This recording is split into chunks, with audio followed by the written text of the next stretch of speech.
നമ്മുടെ കർത്താവായ യേശുക്രിസ്തുവിൻ്റെ ദൈവവും പിതാവുമായി എന്നേക്കും വാഴ്ത്തപ്പെട്ടവൻ ഞാൻ ഭോഷ്കല്ല പറയുന്നത് എന്നറിയുന്നു. കൊരിന്ത്യർക്ക് എഴുതിയ 2-ാം ലേഖനം 11-ാം അധ്യായം 31-ാമത്തെ വാക്യം. പൗലോസ് അപ്പോസ്തലൻ താൻ കടന്നുപോയതായ ധാരാളം പരീക്ഷകളെ സംബന്ധിച്ച് ഇതിനു മുമ്പുണ്ടായിരുന്ന വാചകങ്ങളിൽ വളരെ വിശദമായി അല്ല, ചുരുക്കത്തിൽ അവിടെ പറഞ്ഞിരിക്കുന്നത് നമ്മൾ വായിച്ചു. അതിനുശേഷം പൗലോസ് അപ്പോസ്തലൻ പറയുന്നത്, നമ്മുടെ കർത്താവായ യേശുക്രിസ്തുവിൻ്റെ ദൈവവും പിതാവുമായി എന്നേക്കും വാഴ്ത്തപ്പെട്ടവൻ ഞാൻ ഭോഷ്കല്ല പറയുന്നതെന്നറിയുന്നു. അപ്പോൾ പൗലോസ് അപ്പോസ്തലനെക്കുറിച്ച് താൻ തന്നെ ഞാൻ പറഞ്ഞിരിക്കുന്ന കാര്യങ്ങളിൽ അശേഷം ഭോഷ്കില്ല എന്നുള്ളൊരു സാക്ഷ്യവും കൂടി പറയുന്നത് നാം ശ്രദ്ധിക്കുകയാണ്. നമുക്കറിയാം, ഇന്ന് ലോകത്തിൽ, ഇന്നുമല്ല എല്ലാ കാലത്തും ലോകത്ത് ഭോഷ്ക് പറയുന്നവരുടെ ഒരു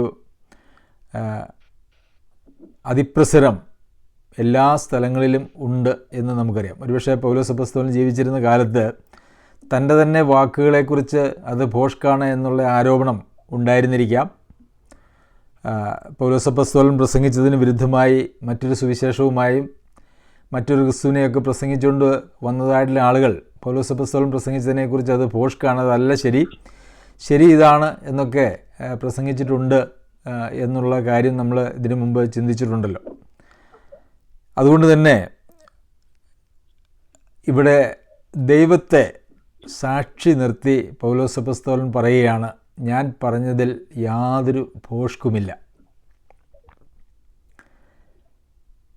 സാധാരണ ആളുകൾ അവർ ഈ കൃത്യം സംസാരിക്കുക എന്ന് പറയുന്നത് പലർക്കും വളരെ താല്പര്യമില്ലാത്ത കാര്യം എന്നുള്ള നിലയിൽ പോലും ആകുന്നുണ്ടോ എന്നെനിക്ക് സംശയമുണ്ട്. മിക്കവാറും നമുക്ക് ലഭിക്കുന്നതായിട്ടുള്ള വിവരങ്ങൾ അതിനെ എന്തെങ്കിലും ഒരല്പം കുറച്ചോ, നമ്മുടെ താല്പര്യത്തിനനുസരിച്ച് കുറച്ചോ കൂട്ടിയോ അങ്ങനെയൊക്കെ സംസാരിക്കുന്നതായിട്ടുള്ള ഒരു പ്രവണത പൊതുവിൽ മനുഷ്യർക്കുണ്ട് എന്നുള്ളത് നമുക്കെല്ലാവർക്കും അറിയാവുന്നതാണ്. ഒരു വിവരം ഒരു 4-5 പ്രാവശ്യം കൈമാറപ്പെടുമ്പോൾ യഥാർത്ഥത്തിൽ അതിൻ്റെ യാഥാർത്ഥ്യവുമായിട്ട് ഒരു ബന്ധവുമില്ലാത്ത ഒരവസ്ഥയിലേക്ക് ആയിത്തീരുന്നു എന്നുള്ളത് നമുക്കറിയാം. അങ്ങനെയുള്ള ചില സ്കിറ്റുകളൊക്കെ നമ്മൾ ഒരുപക്ഷെ കണ്ടിട്ടുണ്ടാവും. ഒരാൾ പറഞ്ഞതായിട്ടുള്ളൊരു കാര്യം 4-5 തവണ കൈമാറി കഴിയുമ്പോൾ ഒറിജിനലി പറഞ്ഞതായിട്ടുള്ള കാര്യവുമായിട്ട് യാതൊരു ബന്ധവും അവസാനം വരുമ്പോൾ അതിന് ഉണ്ടായിരിക്കുകയില്ല എന്ന് പറഞ്ഞതുപോലെ, ഇന്ന് സംസാരത്തിൽ മനസ്സിലാക്കുന്നതിലും അത് കേൾക്കുന്നതിലും മനസ്സിലാക്കുന്നതിലും അല്ലെങ്കിൽ ഗ്രഹിക്കുന്നതിലും അത് പിന്നീട് പറയുന്നതിലും ഒത്തിരി മാലിന്യം അല്ലെങ്കിൽ കപടത അല്ലെങ്കിൽ കൂട്ടിച്ചേരലുകളും കുറച്ചുകളയലുകളും ഒക്കെ നമുക്ക് ധാരാളം കാണുവാനായിട്ട് സാധിക്കും. നമുക്ക് താല്പര്യമില്ലാത്ത ഒരു കാര്യമാണ് നാം സംസാരിക്കുന്നതെങ്കിൽ, അല്ലെങ്കിൽ താല്പര്യമില്ലാത്ത ഒരാളെക്കുറിച്ചാണ് നാം സംസാരിക്കുന്നതെങ്കിൽ അവരുടെ കുറവുകളെ നമ്മൾ ഒന്നുകൂടി കൂട്ടി ഒരു പരിധിവരെ അവരെ ഒന്നുകൂടി താറടിക്കാനായിട്ട് ശ്രമിക്കുന്ന ഒരു പ്രവണത മനുഷ്യരിൽ കാണാനായിട്ട് സാധിക്കും. എന്നാൽ ചിലരെക്കുറിച്ച് നമ്മൾ ആവശ്യത്തിലധികം പുകഴ്ത്തി പറയുകയും ചെയ്യും. അതൊക്കെ നമ്മളുടെ മനോബോധം പോലെ സാഹചര്യങ്ങൾക്കനുസരിച്ച് അങ്ങനെ ആളുകൾ പൊതുവെ പെരുമാറാറുണ്ട്. എന്നാൽ ദൈവമക്കളെ സംബന്ധിച്ച് ഒരു ദൈവ ഇഷ്ടമെന്ന് പറയുന്നത് നമ്മൾ പറയുന്ന കാര്യങ്ങൾ കൃത്യമായിരിക്കണം എന്നുള്ളതാണ്. ഇവിടെ പൗലോസ് അപ്പോസ്തലന് നിർബന്ധമാണ്. താൻ അനേക കാര്യങ്ങളെക്കുറിച്ച്, താൻ കടന്നുപോയതായിട്ടുള്ള സാഹചര്യങ്ങളെക്കുറിച്ച് പറഞ്ഞു. എന്നാൽ അതൊക്കെയും കൃത്യമാണ് എന്നുള്ളതിന് ദൈവത്തെ സാക്ഷി നിർത്തുകയാണ് ചെയ്യുന്നത്. നമുക്കറിയാം, ഇന്ന് ദൈവ ശുശ്രൂഷകന്മാരുടെ ഇടയ്ക്കിലും ആത്മീയ ശുശ്രൂഷകന്മാരുടെ ഇടയിലും ചെറിയ കാര്യങ്ങളെ വളരെ പുകഴ്ത്തിയും വലിപ്പമാക്കിയും പറയുകയും അതുപോലെ പ്രധാനപ്പെട്ട പല കാര്യങ്ങളെയും വില കുറച്ചും അല്ലെങ്കിൽ പ്രാധാന്യം കുറച്ചും ഒക്കെ സംസാരിക്കുകയും ചെയ്യുക, സാഹചര്യത്തിനനുസരിച്ച് പെരുമാറുക, ഇതൊക്കെ ഇന്നത്തെ ഒരു വീണുപോയ മനുഷ്യരുടെ പ്രകൃതിയായിട്ട് ലോകത്തിലുണ്ട്. അതുതന്നെ ദൈവമക്കൾ എന്ന് പറയുന്നവരായിട്ടുള്ള ആളുകളുടെ ഇടയിലേക്കും ആത്മീയ ശുശ്രൂഷകന്മാരെന്ന് പറയുന്ന ആളുകളുടെ ഇടയിലേക്കും ധാരാളമായി കടന്നുകൂടിയിട്ടുണ്ട് എന്നുള്ളതൊരു സത്യമാണ്. കർത്താവ് പറഞ്ഞല്ലോ, അല്പത്തിൽ വിശ്വസ്തനായിരിക്കുന്നവനെ ഞാൻ അധികത്തിൽ വിചാരകനാക്കും. ഇന്ന് ദൈവമക്കൾ അഭിമുഖീകരിക്കുന്നതായിട്ടുള്ള പാപപ്രശ്നങ്ങളിൽ അതങ്ങനെ വലിയ കൊലപാതകമോ വ്യഭിചാരമോ പിടിച്ചുപറിയോ മോഷണമോ അതൊന്നുമല്ല യഥാർത്ഥത്തിൽ ഇന്ന് അനേക ദൈവമക്കളുടെയും ഉള്ളിലുള്ളതായിട്ടുള്ള പ്രശ്നങ്ങളെന്ന് പറയുന്നത്. അതൊക്കെ ലോകത്തിലുള്ള ആളുകളാരും അങ്ങനെ എല്ലാവരും കൊലപാതകികളല്ല, വളരെ നല്ല മനുഷ്യരുണ്ട്. അപ്പോൾ അങ്ങനെയൊന്നുമില്ല നമ്മുടെ ജീവിതത്തിൽ എന്നുള്ളതുകൊണ്ട് പ്രത്യേകിച്ച് നമുക്കങ്ങനെ പൂഴുവാനായിട്ടൊന്നുമില്ല. അത് ലോകത്തിലെ സാമാന്യം ഭേദപ്പെട്ട മാന്യന്മാരായിട്ടുള്ള മനുഷ്യർ ജീവിക്കുന്ന ജീവിതം അങ്ങനെയൊക്കെയാണ്. എന്നാൽ നാം പറയുന്ന കാര്യങ്ങളിൽ എത്രത്തോളം വിശ്വസ്തത, കൃത്യതയുണ്ട് എന്നുള്ളത് നമ്മൾ പരിശോധിച്ചാൽ പലപ്പോഴും അതില്ല എന്ന് നമുക്ക് മനസ്സിലാക്കുവാനായിട്ട് സാധിക്കും. എൻ്റെ നേരെ ഒന്നിലധികം സഹോദരന്മാർ പറഞ്ഞ ഒരു വാക്യം ഞാൻ ഓർക്കുന്നു. മറ്റുള്ളവർക്ക് ഉപദ്രവം വരുന്നില്ലെങ്കിൽ കളവ് പറയുന്നതിൽ ഒരു കുഴപ്പവുമില്ല. ആത്മീയ പ്രവർത്തകരും അതുപോലെ തന്നെ വിശ്വാസികളുമായിട്ടുള്ള ആളുകളാണ് ഈ വാക്ക് എൻ്റെ അടുത്ത് പറഞ്ഞത്. മറ്റുള്ളവർക്ക് കുഴപ്പം വരുന്നില്ലെങ്കിൽ നുണ പറയുന്നതിൽ പ്രശ്നമില്ല. പ്രിയമുള്ളവരെ, അങ്ങനെ നമ്മൾ ചിന്തിക്കുന്നത് എത്രയോ വലിയ ഭോഷത്വമാണ്. മറ്റുള്ളവർക്ക് ഗുണം വരുന്നുണ്ടോ ഇല്ലയോ എന്നുള്ളതല്ല നാം സത്യം സംസാരിക്കണമെന്നുള്ളതിൻ്റെ ആധാരമായിരിക്കുന്നത്. മറിച്ച് നമ്മളിൽ സത്യമുണ്ടോ, നമ്മളിൽ സത്യവാൻ വസിക്കുന്നുണ്ടോ, നമ്മളുടെ ഉള്ളിൽ ഹൃദയം നിറഞ്ഞു കവിയുന്നതല്ലേ വായ സംസാരിക്കുന്നത്. വ്യാജമാണ് നാം പറയുന്നതെങ്കിൽ, നമ്മുടെ വായിൽ നിന്ന് പുറപ്പെട്ടു വരുന്നതെങ്കിൽ നമ്മുടെ ഉള്ളിലുള്ളതും വ്യാജമാണ് എന്നുള്ളതിൻ്റെ ഒരു തെളിവാണ്. അപ്പോൾ വലിയ വലിയ പാപങ്ങളെക്കുറിച്ചല്ല, മറിച്ച് ഇത്തരം പാപങ്ങൾക്ക് അടിമകളായി ആളുകൾ ജീവിക്കുന്നു എന്നുള്ളതാണ് ഇന്ന് വിശ്വാസികളുടെ ജീവിതത്തിൽ അവരുടെ ആത്മീയ വളർച്ചയ്ക്ക് വളരെ തടസ്സമായിട്ടിരിക്കുന്നത്. എബ്രായർക്ക് എഴുതിയ ലേഖനത്തിൽ അതിനെക്കുറിച്ച് നമ്മൾ വായിക്കുന്നത് മുറുകെ പറ്റുന്ന പാപം. നമുക്കറിയാം, ഒരു കൊലപാതകം എന്ന് പറയുന്നത് ആരെയും സംബന്ധിച്ച് അങ്ങനെ ഒരു മുറുകെ പറ്റുന്ന പാപമായിട്ടിരിക്കുന്നില്ല വിശ്വാസ ലോകത്ത്. എന്നാൽ മുറുകെ പറ്റുന്ന പാപം എന്ന നിലയിൽ ഒരുപക്ഷെ വരുന്നതാണ് നമുക്ക് നമ്മൾ സത്യം പറയാത്തവരും എന്തെങ്കിലുമൊക്കെ ഒരല്പം കൂട്ടിയും അല്പം കുറച്ചും ഒക്കെ പറയുന്നതായിട്ടുള്ളൊരു പ്രവണത എന്ന് പറയുന്നത് ഒരുപക്ഷെ പലരുടെയും മുറുകെ പറ്റുന്ന പാപമാണ്. ഏഷണി, ദൂഷണം, അസൂയ, ഇതൊക്കെ പലരുടെയും മുറുകെ പറ്റുന്ന പാപങ്ങളാണ്.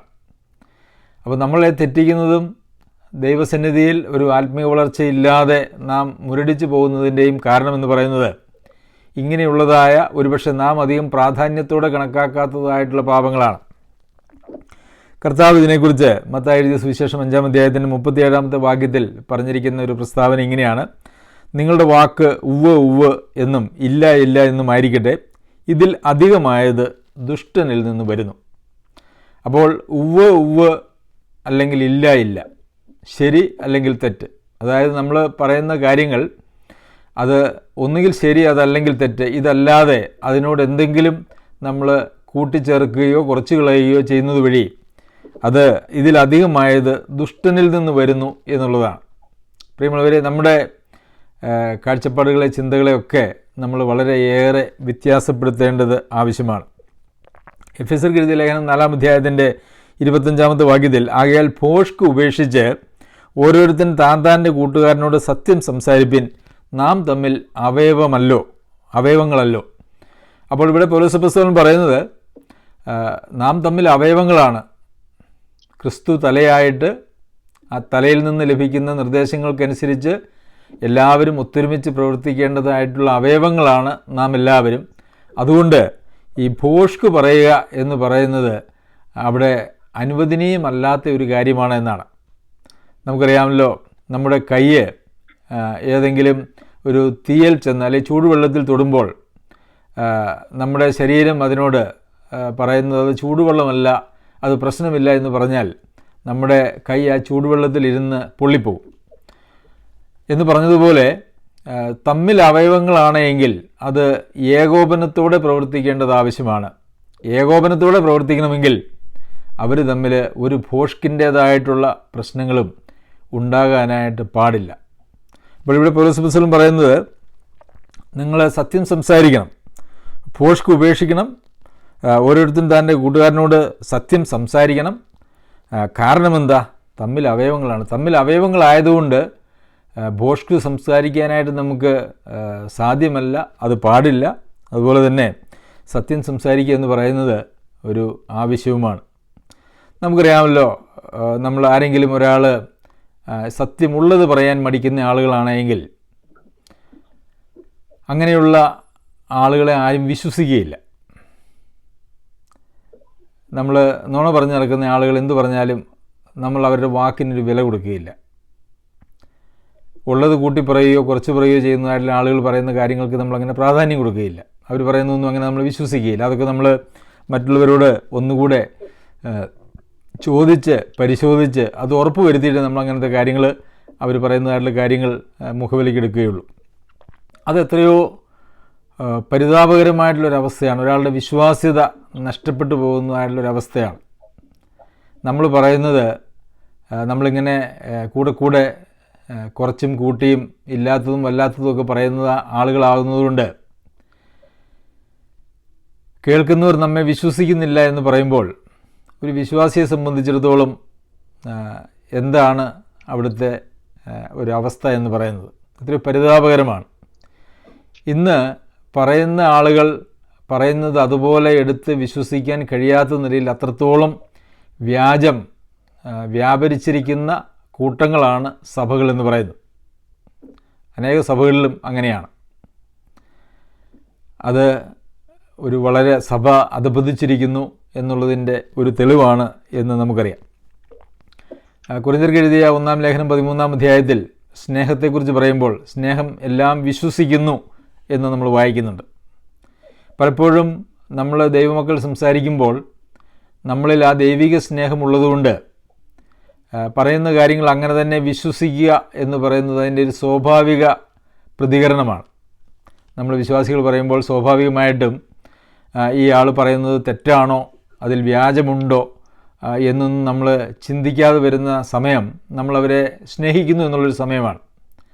എന്നാൽ അങ്ങനെ നമ്മളൊരാളെ ആത്മാർത്ഥമായി ഹൃദയപൂർവ്വം ഒരു ദൈവിക സ്നേഹത്താൽ സ്നേഹിക്കുകയും അതിൻ്റെ ഫലമായിട്ട് നാം അവർ പറയുന്ന കാര്യങ്ങൾ വിശ്വസിക്കുകയും ചെയ്യുമ്പോൾ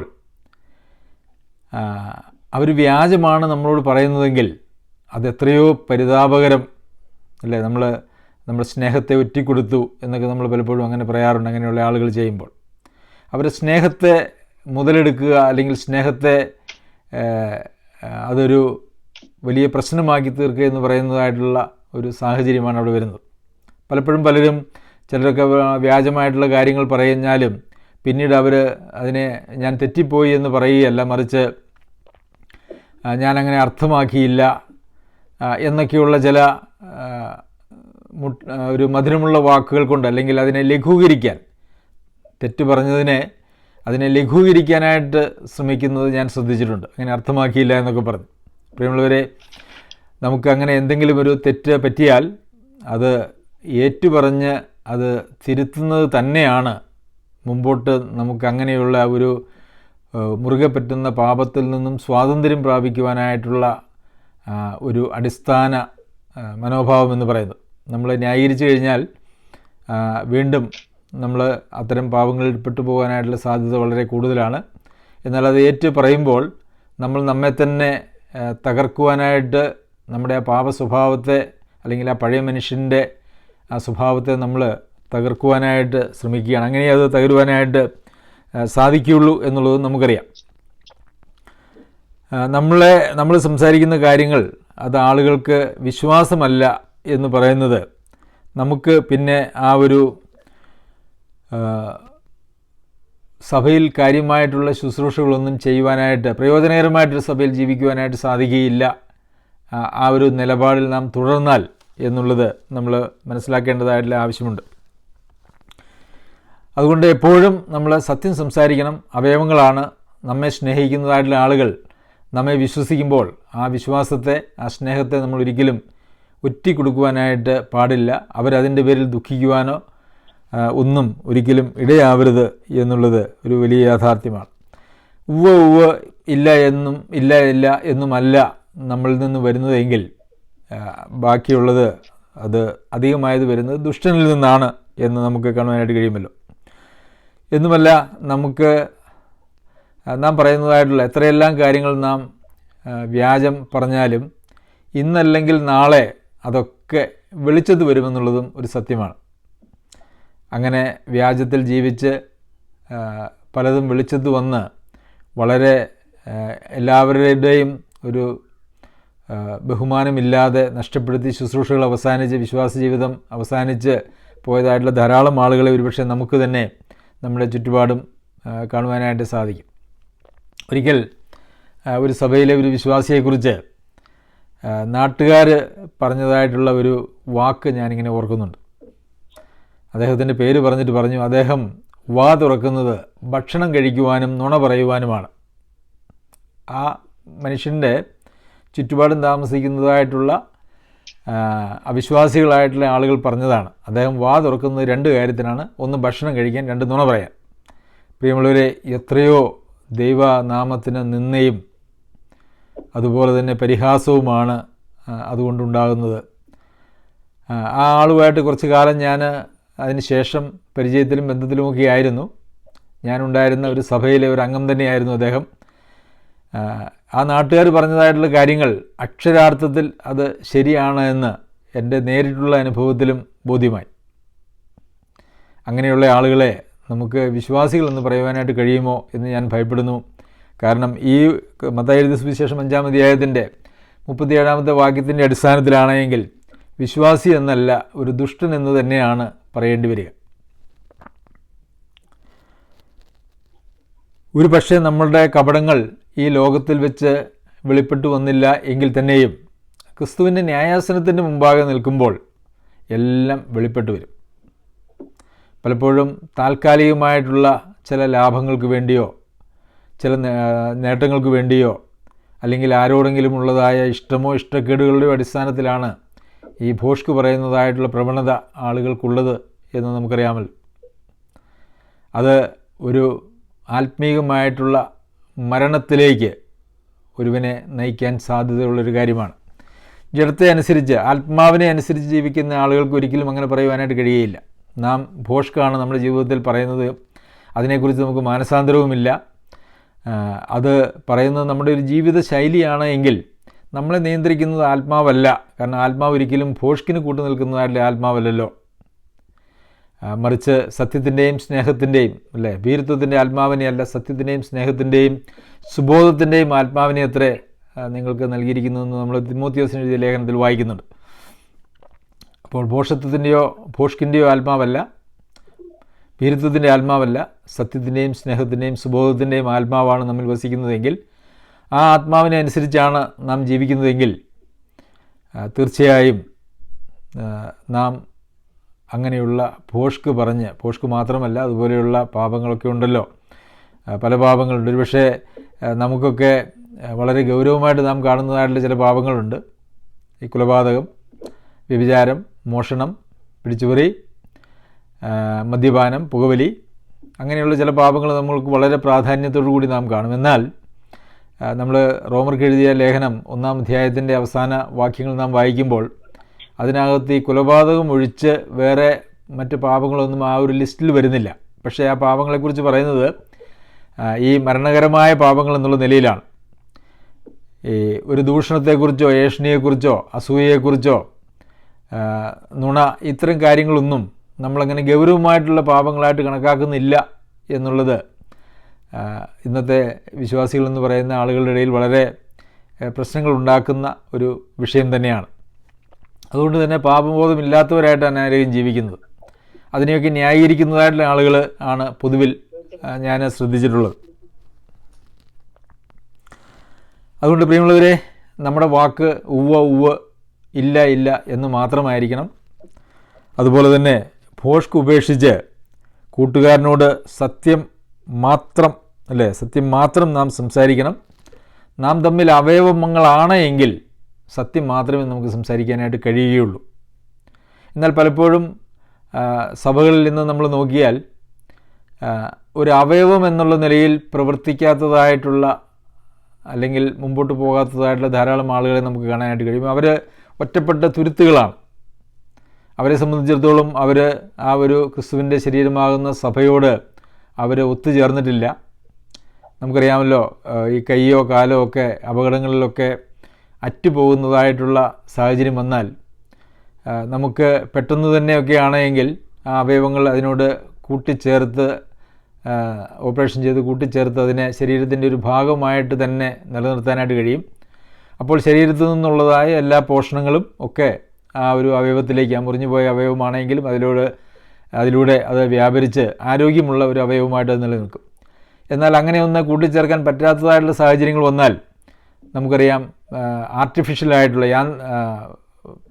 കൈയും കാലും വിരലുകളും ഒക്കെ അങ്ങനെ മനുഷ്യൻ്റെ ശരീരത്തോട് ചേർത്ത് അങ്ങനെ ജീവിക്കുന്നതായിട്ടുള്ള ആളുകളെ നമുക്കറിയാം. അപ്പോൾ ഇന്ന് പല സഭകളിലും അങ്ങനെ ശരീരത്തോട് ചേരാതെ, അപ്പോൾ നമ്മളങ്ങനെ ആർട്ടിഫിഷ്യലായിട്ടുള്ള ഒരു കാല് കൊണ്ടുവന്ന് നമ്മൾ വെച്ചാൽ അതിന് കാലിൻ്റേതായിട്ടുള്ള ഷേപ്പുണ്ട്. അത് നമ്മുടെ ശരീരത്തോട് ചേർന്നിരിക്കുന്നുണ്ടോ എന്ന് ചോദിച്ചാൽ പ്രഥമ ദൃഷ്ടിയാ നോക്കിയാൽ ചേർന്നിരിക്കുന്നുണ്ട്, അല്ലേ? ഒരു കാല് നഷ്ടപ്പെട്ടതായിട്ടുള്ള ആളുകൾ ഒരു ഡ്യൂപ്ലിക്കേറ്റ് കാലും ഒക്കെ ഫിറ്റ് ചെയ്ത് അങ്ങനെ നടക്കുന്നത് കണ്ടാൽ നടപ്പിൽ ചില പ്രത്യേകതകളൊക്കെ ഉണ്ടെങ്കിലും ഒരു കാലിൻ്റെ ഷേപ്പും ഒക്കെ ഉള്ളത് നമുക്ക് കാണാനായിട്ട് കഴിയും. അങ്ങനെ ശരീരത്തോട്, ക്രിസ്തുവാകുന്ന ആ ശരീരത്തോട് ചേർന്നിരിക്കാതെ, അതിൽ നിന്നും വിട്ട് ആ ശരീരത്തിൽ നിന്നും ഒന്നും സ്വീകരിക്കാതെ അതിൽ നിന്ന് വിട്ടാൽ എന്നാൽ അതിനോട് ചേർന്ന് എന്ന് തോന്നിപ്പിക്കുന്ന നിലയിലാണ് അനേക വിശ്വാസികളുടെയും ഇന്നത്തെ സഭകളിലെ ജീവിതം എന്ന് പറയുന്നത്. അപ്പോൾ എന്താണ് അതുകൊണ്ടുള്ള, അപ്പോൾ ഞൊണ്ടി ഇപ്പോൾ നമുക്കറിയാമല്ലോ, ആരോഗ്യമുള്ളൊരു കാല് കൊണ്ട് ഒരാൾ നടക്കുന്നത് പോലെ ഒരിക്കലും അങ്ങനെ ആർട്ടിഫിഷ്യലായിട്ടുള്ള കാല് വെച്ചിട്ടുള്ള ഒരാൾക്ക് നടക്കാനായിട്ട് കഴിയില്ല. അപ്പോൾ ഒരു ചെറിയ നടപ്പിനൊക്കെ ഒരു വ്യത്യാസം ഉണ്ടാകും. അങ്ങനെയാണ് ഈ ശരീരത്തോട് ചേരാത്തതായിട്ടുള്ള അവയവങ്ങളായി ഇന്ന് സഭകളിൽ ആളുകൾ ജീവിക്കുമ്പോൾ ഉണ്ടാകുന്നതായിട്ടുള്ളൊരവസ്ഥ. സഭകളൊക്കെ ഇന്ന് ഞൊണ്ടി പോകുന്ന ഒരു അവസ്ഥയിലാണ്. പ്രിയമുള്ളവരെ, നാം യഥാർത്ഥത്തിൽ ക്രിസ്തുവാകുന്ന ആ ശരീരത്തിൻ്റെ തല ക്രിസ്തുവായി സഭയാകുന്ന ക്രിസ്തുവിൻ്റെ ശരീരത്തിൻ്റെ അവയവങ്ങളോട് ചേർന്ന് ഒട്ടി നിൽക്കുന്നവരാണോ, അതെയോ വെറുതെ ചേർത്ത് വെച്ചിരിക്കുന്നു, നമ്മളിൽ നിന്ന് അങ്ങോട്ടോ അവിടെ നിന്ന് ഇങ്ങോട്ടോ ഒന്നും ലഭിക്കുന്നില്ല, നിർദ്ദേശങ്ങൾ ലഭിക്കുന്നില്ല, അതുപോലെ തന്നെ നന്മകൾ, ഇപ്പോൾ നമുക്കറിയാമല്ലോ, രക്തം അങ്ങനെ ശരീരത്തിൽ നിന്ന് കാലുകളിലേക്കും കൈകളിലേക്കും ഒക്കെ പോവുകയും അത് തിരിച്ചു പോവുകയും ഒക്കെ ചെയ്യുന്നുണ്ട്. അപ്പോൾ നാഡീ ഞരമ്പുകളുണ്ട്. നിർദ്ദേശങ്ങൾ നമുക്ക് ലഭിക്കുന്നത് ഈ നാഡീ ഞരമ്പുകളിലൂടെയാണ്. അതുപോലെ തന്നെ രക്തക്കുഴലുകളിലൂടെ നമുക്ക് രക്തം ലഭിക്കും, അത് തിരിച്ച് ശരീരത്തിലേക്ക് പോകും. അങ്ങനെ സംവേദനക്ഷമത അവിടെ നിന്ന് സ്വീകരിക്കുവാനും അങ്ങോട്ട് കൊടുക്കുവാനുമുള്ള ഒരു സംവേദനക്ഷമത ഉള്ള ആളുകളാണെങ്കിൽ മാത്രമേ നമ്മൾ സഭയുടെ ഒരു അംഗം എന്ന് നമുക്ക് പറയുവാനായിട്ട് കഴിയുള്ളൂ. അതല്ല എങ്കിൽ അംഗങ്ങളുടെ രൂപങ്ങളുള്ള ചില ശരീരത്തോട് ചേരാത്തതായിട്ടുള്ള ചില അവയവങ്ങൾ, ആർട്ടിഫിഷ്യലായിട്ടുള്ള ചില അവയവങ്ങൾ സഭകളിലകത്ത് ഉണ്ട് എന്ന് നമുക്ക് പറയേണ്ടതായിട്ട് വരും. അതുകൊണ്ട് നമ്മൾ ഏറ്റവും ശ്രദ്ധിക്കേണ്ടതായിട്ടുള്ളൊരു കാര്യം, ഒരു അവയവം എന്നുള്ള നിലയിൽ നമ്മൾ ഒരുമിച്ച് പോകുമ്പോൾ മാത്രമാണ് അതൊരു സഭയാകുന്നത്. നമുക്കറിയാമല്ലോ, കുറച്ച് മാർക്കറ്റിൽ നിന്ന് മേടിക്കുന്നതായിട്ടുള്ള പ്ലാസ്റ്റിക്കിൻ്റെയോ അതുപോലെ മറ്റ് മണ്ണിൻ്റെയോ പ്ലാസ്റ്റർ ഓഫ് പാരീസിൻ്റെയോ ഒക്കെ കുറച്ച് അവയവങ്ങൾ കൂട്ടിയിട്ടിട്ട് അതിനെ നമുക്കൊരു ശരീരമെന്ന് വിളിക്കുവാനായിട്ട് നമുക്ക് കഴിയില്ല. എല്ലാ അവയവങ്ങളും ഉണ്ടെങ്കിലും അതിനെ ഒരു ശരീരമെന്ന് നമുക്ക് വിളിക്കുവാനായിട്ട് കഴിയില്ല. അതിനെ ഒരു പ്രതിമ എന്നാണ് ഒരു പക്ഷേ നാം വിളിക്കുന്നത്. പ്രതിമയുടെ കാലും കൈയും ഒക്കെ തമ്മിൽ ബന്ധിപ്പിച്ചിട്ടുണ്ട്. ഒരു മനുഷ്യൻ്റെ രൂപം ഒരു പക്ഷേ അതിന് ഉണ്ടാകും എങ്കിലും തലയിൽ നിന്ന് എന്തെങ്കിലും താഴേക്ക് കൊടുക്കുന്നില്ല, കൊടുത്താൽ പോലും സ്വീകരിക്കാൻ കഴിയുന്നില്ല. അവ തമ്മിൽ ബന്ധിപ്പിക്കുന്നതായിട്ടുള്ള യാതൊരു നാഡീ വ്യവസ്ഥകളുമില്ല. കേവലം ഒരു പ്രതിമയായിട്ടിരിക്കുന്നു. അങ്ങനെ ഒരു പ്രതിമയായിട്ടല്ല ഒരിക്കലും ഒരു സഭ പോകേണ്ടത്. സഭ എപ്പോഴും പോകേണ്ടത് ഒരു ശരീരം എന്നുള്ള നിലയിൽ മാത്രമാണ്. അങ്ങനെ പോയാൽ മാത്രമേ ഒരു ശരീരത്തിന് വളർച്ചയുണ്ടാകുകയുള്ളൂ. നമുക്കറിയാം, ആവശ്യത്തിന് പോഷണങ്ങളൊന്നും നമ്മുടെ ഒരു അവയവത്തിലേക്ക് വരുന്നില്ല എങ്കിൽ ആ അവയവം സ്വാഭാവികമായിട്ടും അങ്ങനെ ക്ഷീണിച്ചും ജീർണിച്ചും പ്രയോജനമില്ലാതെയുമായി പോകുന്നത് നമുക്കറിയാം. അനേക ആളുകൾക്കും ഇന്ന് ഒരു ആത്മീയ വളർച്ചയില്ലാതെ തുടങ്ങിയെടുത്ത് തന്നെ നിൽക്കുകയോ അല്ലെങ്കിൽ അതിനേക്കാൾ അവരുടെ ജീവിതം അധപതിച്ചോ പോകുന്നതിൻ്റെ ഒരു പ്രധാന കാരണമെന്ന് പറയുന്നത് ഒരു ശരീരമായി അവർ തീർന്നിട്ടില്ല എന്നുള്ളതാണ്. ശരീരമാണെങ്കിൽ ഒരു അവയവമാണെങ്കിൽ, ആ ശരീരത്തോട് ചേർന്ന ഒരു അവയവമാണെങ്കിൽ അതിന് സ്വാഭാവികമായിട്ടും അതിന് ആ ശരീരത്തോട് കൂടിയുള്ളതായ ഒരു വളർച്ചയുണ്ടാകും. അതല്ലാതെ നമുക്കറിയാം, ഒരു ആർട്ടിഫിഷ്യലായിട്ടൊരു കയ്യോ കാലോ നമ്മളോട് ചേർത്ത് വെച്ചാൽ നമ്മുടെ ശരീരം വളർന്നാലും അതൊരിക്കലും വളരുകയില്ല. നമ്മുടെ ശരീരം വളർന്നു കഴിയുമ്പോൾ നമ്മുടെ വളർന്ന ശരീരത്തിന് തുല്യമായിട്ട് വേറെ ഒരു അവയവം നമ്മൾ വാങ്ങിച്ച് വെക്കേണ്ടതായിട്ട് വരും. അത്രയേ ഉള്ളൂ. അപ്പോൾ നമ്മൾ പ്രത്യേകമായിട്ടും നമ്മുടെ ജീവിതത്തിൽ ശ്രദ്ധിക്കേണ്ടതായിട്ടൊരു കാര്യം, ശരീരത്തോട് ചേർന്നിരിക്കേണ്ടത് ആവശ്യമാണ്. അങ്ങനെ ചേർന്നിരിക്കുന്ന ശരീരങ്ങളാണെങ്കിൽ നമുക്ക് അന്യോന്യം ഭോഷ്ക് പറയാനായിട്ടോ വ്യാജം പറയുവാനായിട്ടോ സാധിക്കുകയില്ല. സത്യം മാത്രം സംസാരിക്കുവാനായിട്ട് കഴിയുള്ളൂ.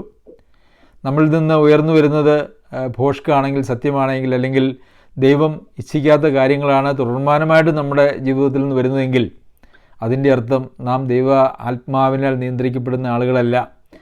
നമ്മെ സംബന്ധിച്ചിടത്തോളം ഒന്നുകിൽ നാം ദൈവാത്മാവിനാൽ നിയന്ത്രിക്കപ്പെടുക, അതല്ലെങ്കിൽ ജഡത്താൽ നിയന്ത്രിക്കപ്പെടുക, പിശാചിനാൽ നിയന്ത്രിക്കപ്പെടുക.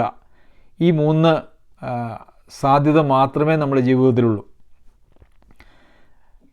കുറച്ച് ആത്മാവും കുറച്ച് ജഡവും കുറച്ച് പിശാചും അങ്ങനെയൊന്നുമില്ല. അത് സാധ്യമല്ല. 3 പേരും കൂടെ ഒരുമിച്ച് ഒരാളെ നിയന്ത്രിക്കുവാനായിട്ട് കഴിയുകയില്ല. അപ്പോൾ നാം ചിന്തിക്കേണ്ടത്, നമ്മെ നിയന്ത്രിക്കുന്നത് യഥാർത്ഥത്തിൽ ആരാണ്? നമ്മൾ ജഡമാണോ? ജഡം വളരെ സ്ട്രോങ് ആയിട്ടുള്ള, ദേഹി വളരെ സ്ട്രോങ് ആയിട്ടുള്ള ആളുകളുണ്ട്. അവരെ സംബന്ധിച്ചിടത്തോളം അവർ ഏത് സാഹചര്യങ്ങളിലും ഒത്തൊരുമിച്ച് ചേർന്ന് പോകാനായിട്ട് അവർ ശ്രമിക്കും. ഒരു പരിധിവരെ അവർ വിജയിക്കും. പക്ഷേ അവരെപ്പോഴും ഒറ്റപ്പെട്ട് നിൽക്കും. അവർ ബാക്കിയുള്ളവരോട് ചേരുകയില്ല. നമുക്കറിയാം, 1-ാം നൂറ്റാണ്ടിൽ ആദ്യത്തെ യെരുശലേം സഭയിൽ രക്ഷിക്കപ്പെട്ടവരെ ദൈവം സഭയോട് ചേർത്തുകൊണ്ടിരുന്നു. കൂട്ടത്തിൽ ഒരു അംഗം എന്ന പോലെ അവർ നടക്കും, പക്ഷേ അവർ ചേരുകയില്ല. അങ്ങനെയുള്ള അവസ്ഥകളൊക്കെ ഇന്ന് നമുക്ക് ധാരാളം ലോകത്തിൽ കാണുവാനായിട്ട് കഴിയും. എന്നാൽ നമ്മുടെ സഭയിൽ അങ്ങനെയുള്ള ഒരു അവസ്ഥ ഒരിക്കലും വരുവാനായിട്ട് പാടില്ല. ഞാൻ ദൈവത്തിന് സ്തോത്രം ചെയ്യുന്നു. നമുക്ക് ദൈവിക പ്രമാണങ്ങളനുസരിച്ച് ജീവിക്കുവാനും വളരുവാനും ദൈവം നമുക്ക് ധാരാളം സാധ്യതകളും വചനവും അതുപോലെ തന്നെ ദൈവമക്കളെയും ദൈവം നമുക്ക് നൽകിയിട്ടുണ്ട്. എന്നാൽ ഒരിക്കൽ നാം അങ്ങനെ ഒരു സഭയുടെ അംഗമായി നല്ല നിലയിൽ പോകുമ്പോൾ നാം ഏറ്റവും ഭയപ്പെടേണ്ടതും ശ്രദ്ധിക്കേണ്ടതുമായിട്ടുള്ളൊരു കാര്യമുണ്ട്. കാരണം ദൈവവചനവും പ്രമാണങ്ങളും ഒക്കെ വിട്ടു പോകുന്ന സഭയിൽ പിശാചിൻ്റെ ഒരു പ്രവർത്തനത്തിന് ആവശ്യമില്ല. അങ്ങനെയുള്ള സഭകളൊക്കെ അങ്ങനെ തന്നെ ദൈവ ഇഷ്ടത്തിന് വിരോധമായിട്ട് നടന്നുകൊണ്ടിരിക്കും. എന്നാൽ ദൈവഹിതത്തിൽ ഒരു സഭ മുമ്പോട്ട് പോകുവാനായിട്ട് ശ്രമിക്കുമ്പോൾ എല്ലാ നിലയിലുമുള്ള ആക്രമണം എല്ലാ മേഖലയിൽ നിന്നും സഭയിൽ വരും. സഭയിൽ വരുന്നത് ഞാൻ കഴിഞ്ഞൊരു ക്ലാസ്സിൽ സൂചിപ്പിച്ചതുപോലെ പുറമേ നിന്നുള്ള പീഡനങ്ങളാലല്ല. അതിൽ സാത്താൻ പരാജയപ്പെട്ടു. സാത്താൻ എപ്പോഴും നമ്മളുടെ ഉള്ളിൽ, നമ്മളിൽ ഓരോരുത്തരുടെയും ഉള്ളിൽ കൂടെയാണ് പിശാച് നമ്മുടെ ജഡത്തെ ഉണർത്തിച്ച് നമ്മളിലൂടെയാണ് ഒരു സഭയെ തകർക്കുവാനായിട്ട് പിശാച് ശ്രമിക്കുക എന്ന് പറയുന്നത്. ഈ ഭോഷ്ക് പറയുക എന്ന് പറയുന്നത് അത് യഥാർത്ഥത്തിൽ നമ്മളെ നിഷ്ക്രിയരാക്കുന്നതിനും നമ്മെ ദൈവ വഴിയിൽ നിന്നും നമ്മെ തെറ്റിക്കുന്നതിനും കാരണമാകുന്ന ഒരു കാര്യമാണ്. അപ്പോൾ പൗലോസ് അപ്പോസ്തലൻ പറഞ്ഞതുപോലെ നമ്മുടെ ജീവിതത്തെക്കുറിച്ച്, നമ്മുടെ വാക്കുകളെക്കുറിച്ച് ഞാൻ പറഞ്ഞ കാര്യത്തിൻ്റെ സത്യസന്ധതയ്ക്ക് ദൈവം സാക്ഷിയാണ് എന്ന് പറയാൻ കഴിയുന്ന നിലയിൽ വേണം നമ്മുടെ വാക്കുകൾ. പ്രിയമുള്ളവരെ, ദൈവം നമ്മെ സഹായിക്കട്ടെ. നമ്മുടെ ജീവിതത്തിൽ എത്രത്തോളം കൃത്യതയോടുകൂടി ജീവിക്കേണ്ടവരാണ് എന്നുള്ളത് നമുക്ക് ചിന്തിക്കാം. ഇത് മാത്രവുമല്ല, നമുക്ക് ആർക്കെങ്കിലും പറയുവാനായിട്ട് കഴിയുമോ എനിക്ക് കുറച്ച് നുണ പറഞ്ഞാലേ ജീവിക്കാൻ കഴിയുള്ളൂ എന്ന് നമുക്ക് ആർക്കെങ്കിലും പറയേണ്ട ആവശ്യമുണ്ടോ? അല്ലേ? ഞാനങ്ങനെ പലപ്പോഴും പലരും അങ്ങനെ നിസ്സാര കാര്യങ്ങൾക്ക് പോലും, ഗൗരവമായിട്ടുള്ള കാര്യങ്ങൾക്ക് നമ്മൾ പറയാമെന്നല്ല, നിസ്സാര കാര്യങ്ങൾക്ക് പോലും വ്യാജം പറയുന്നത് കേൾക്കുമ്പോൾ ഞാനിങ്ങനെ ചിന്തിക്കാറുണ്ട്, എന്ത് ലാഭമാണ് അവർക്ക് ഇതുകൊണ്ടുണ്ടാകുന്നത്? ഒരു ലാഭവും ഇല്ലെങ്കിൽ പോലും സത്യം പറയാനായിട്ട് പലർക്കും സാധിക്കുന്നില്ല, അതിനവർ തയ്യാറുമല്ല. എന്നാൽ അതിനെക്കുറിച്ച്, വ്യാജം പറയുന്നതിനെക്കുറിച്ച് അവർക്ക് ദുഃഖവുമില്ല, മാനസാന്തരവുമില്ല എന്നുള്ളതായിട്ടുള്ള കാര്യം. നമ്മുടെ ജീവിതത്തെ നമുക്ക് ശ്രദ്ധിക്കാം. നമ്മുടെ കർത്താവിൻ്റെ അതിപരിശുദ്ധ നാമം വാഴ്ത്തപ്പെടുമാറാകട്ടെ. നമുക്ക് പ്രാർത്ഥിക്കാം. ആരെങ്കിലും ഒരാൾ പ്രാർത്ഥിക്കുമോ?